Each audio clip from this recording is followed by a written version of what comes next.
All right, first question. You said get out of prison. My question is, what is there outside of this prison?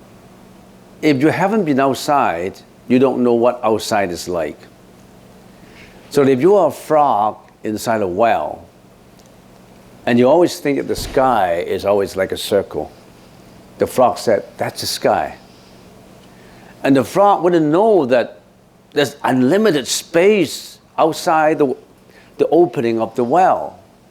He can only listen to whoever is up there telling him what happened, right? Because he hasn't experienced yet. You got to have true experience to know what happened outside. You need somebody to tell you what is outside. That person should be standing on top of the well, looking down and say, here, there's no boundaries in here. You can jump freely. You can breathe fresh air. You don't have to breathe the air in the well. And watch out, sometimes you've got poison if the well water is not that good. So the frog can only visualize what other people told him.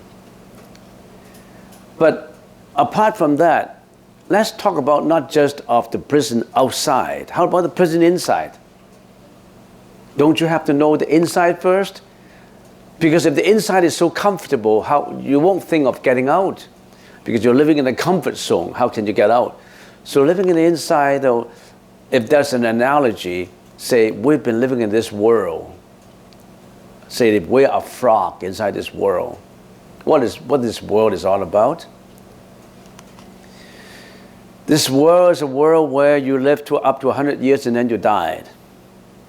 This is a world when you were born in here, you're born with a karmic energy, and then you go through all this, we call 12 dependent origination. You go through, you become a baby, and then you become a teenager, an adult, and you go through all these stages of development. Then during the stages of development, you suffer. You suffer from sickness, and some people suffer from a broken home. Some people suffer from being abused. Some people know they're born in a good family, and the parents love them.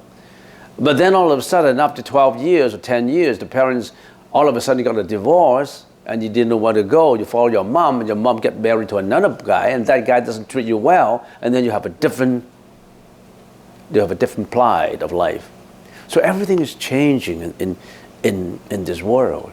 But we know that we are going through what? We're going through sickness, aging, departure from beloved ones, living with hated ones. And we are living in a world with a lot of other people with other personalities. They may be biased, they may be cruel, they may be, I don't know, so many things happen in this world. And sometimes you may encounter happiness, but many, many times there were sufferings. And then finally, you have to die. It takes more than just average intelligence to figure out why, all this whys and hows and where of life. So in this little well that the frog is in, he's living in prison.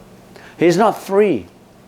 He has emotions and he has emotions, he has greediness, hatred, jealousy, revenge, all these things happen. And his behavior and what he's going to experience is highly dependent on how other people experience, on how other people behave too. Especially if you're in a war, especially in natural disasters, you go through all this suffering. So you have to know what this prison is all about. Are you satisfied with this life? Some people will say, yes, I'm satisfied. Why is he satisfied? Because at the age of 18 only, everything he's gone through a rosy garden of a luxury family. His parents were rich, sent him to a good university, give him all the mentors that he wants. He hadn't got any sickness before. The most serious sickness is having a flu, where he was in the hospital and his parents came to visit him in the hospital, and he was so pleased with parents coming home. So he's gone through a rosy garden at age 18, he didn't feel any suffering at all. So he thought that the world has no suffering. Until maybe finally he got married. He was married to an alcoholic. And the alcoholic sometimes, out of uncontrolled temper, beat her up all the time, and they got a divorce. And then unfortunately there was also a son, a baby. So he had to look after the baby. And then the baby all of a sudden had OCD or whatever, all kinds of psychological, oh my goodness, when you think of this, you think of, oh, how come life is like that? And of course there are people who encounter good chances in life, good opportunities in life, but it does not matter what chances you have. Whether you were born in a golden key family, whether a rich family, you were born in a millionaire family, you were born in a very poor family, you still have to go through basic sufferings, aging, sickness, departure from beloved ones, departure from hated, living with hated ones, insatiable desires, arrogance, natural disasters, all these will come up to you. So this prison is not good for you, it's not permanent. How can you be happy in where you are if you know that you have to die? One day you have to die. You become sick. You get aging. Everything is not perfection. So this is a prison, right? If you say, this is not a prison, I'm happy with dying, then okay, then you go through another round of reincarnation. In this round of reincarnation, you may be more fortunate because you were born in a good family, you have good education, and because you were born in a good family, a very rich millionaire, multimillionaire family, you were spoiled. Because you were spoiled, you commit a lot of non-meritorious deeds, like relationships, like many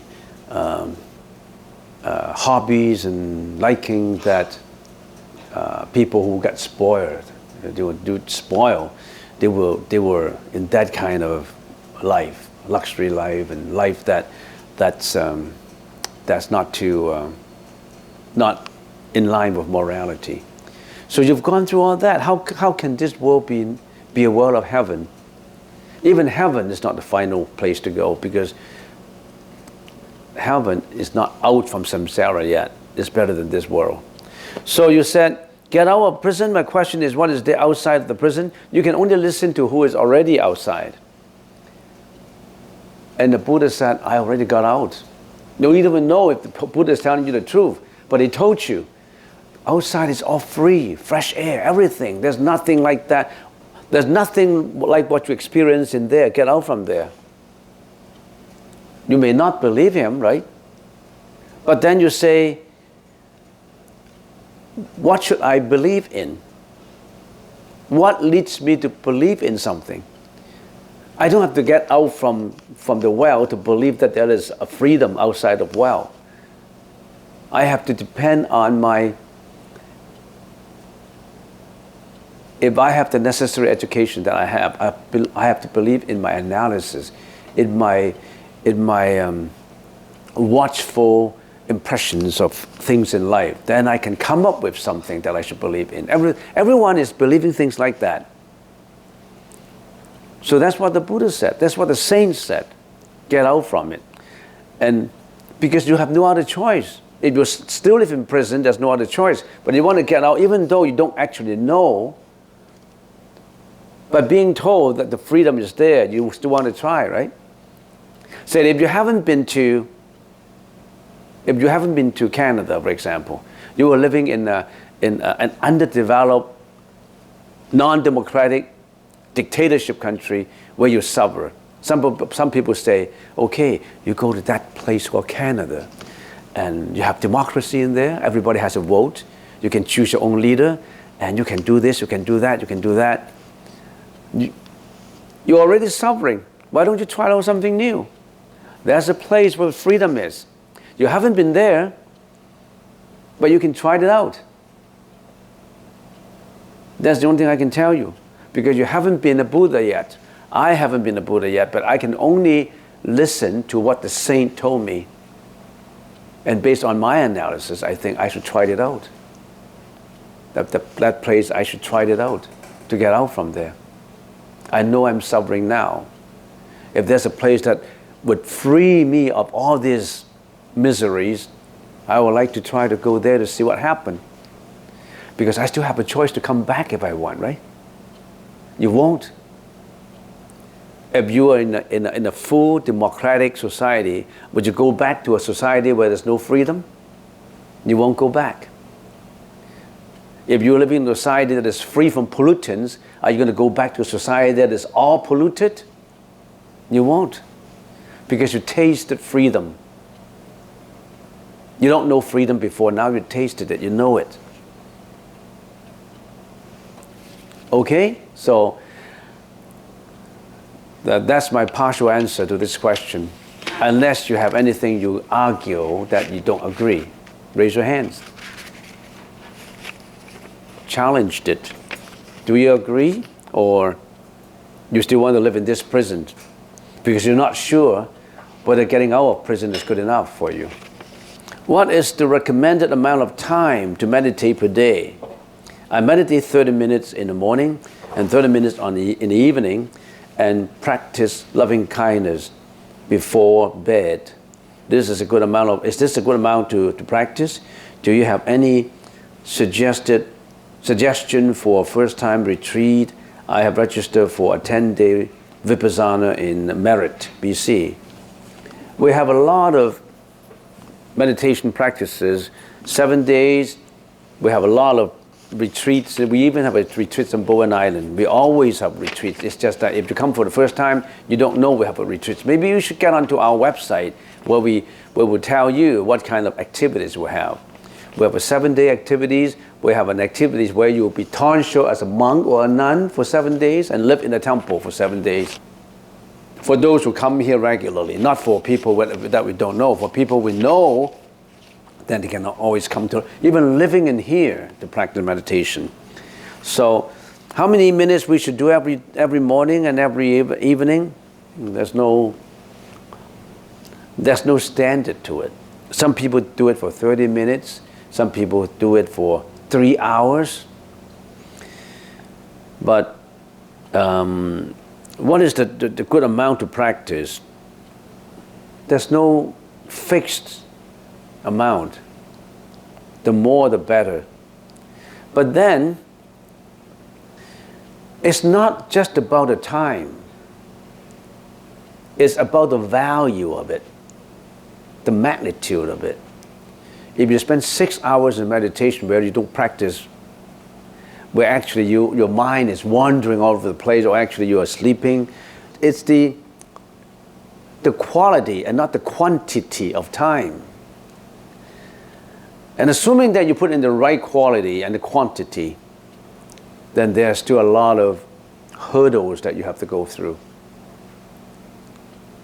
Meditation is not like I put in meditation, I become happier and happier, and I have less and less problems. No. Meditation is about assuming all of us have a sickness. I'm not thinking of physical, I'm not talking about physical sickness, a sickness of reincarnation. Assuming reincarnation and rolling in some sorrow of life and death is a sickness. You got to take medicine, right? And these meditation is like a medicine. You try this medicine, it may not work. You try this way, it may not work. Even if you tried it, it may give you an effect that is detrimental on some part of the body and not on the other part of the body. As you get deeper and deeper in your meditation, you have to go through a lot of hurdles. The Buddha has gone through a lot of hurdles in his meditation.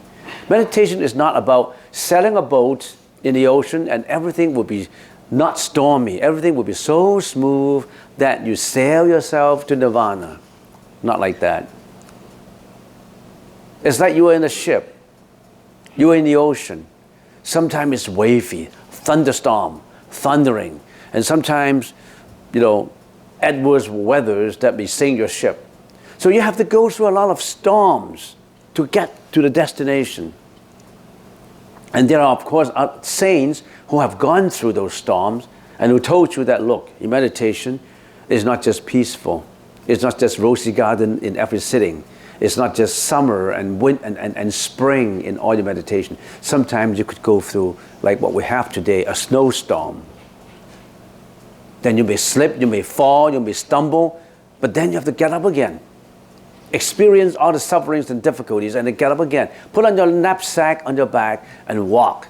It's a thorny road. Going to the sainthood to get to nirvana, Buddhahood, is a road with thorns and blockages and hurdles. You have to go through it. It's like accomplishing any great feat of mankind. You have to go through a lot of hurdles, but you never give up. You stumble, you fall.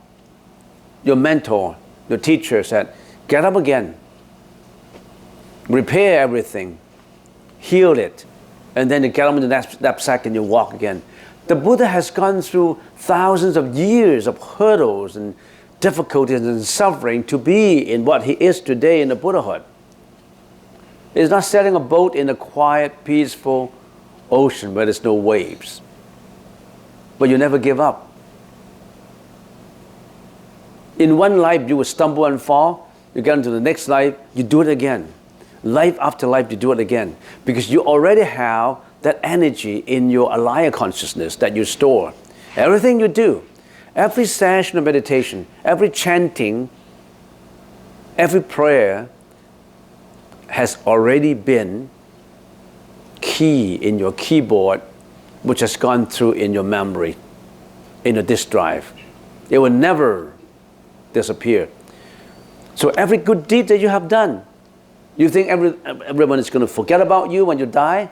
Every good deed is registered as a karmic seed. In the Sanskrit language, it's called bija. Every action, every thought is a bija that is registered in your memory. It will never go away. So all these good deeds, all the meditation you have practiced, in this moment, when you're listening to a monk talking about nirvana, talking about how to practice, it's already registered in your life consciousness. So it's very important that everybody must talk in a meritorious way, meaningful way, and not to waste time, and not to lead you in the wrong direction. Because you already have, if you agree with it, if you don't reject it, it's already been registered in your memory. And this memory, even if in this life that you don't practice anymore and tomorrow you're not in this world anymore, that seed is already in your, as a bija, in your alaya vijnana, which will go on to the next life. To become stronger in your next life as a meditator. And then you die again. And then if you practice well, you become stronger and stronger. And after many, many cycles of life, it finally ripened, that mature, that like what the Buddha has 2,600 years ago, has achieved nirvana. You accumulate it in your energy. So make sure that every thought, every sitting of meditation, every deed that you have done contribute towards your sainthood, towards your nirvanic state of mind, towards Buddhahood, towards Tathagata, towards suchness. There's a lot of term for it, towards Buddhahood. So how many minutes? We don't know. The more, the often, the better.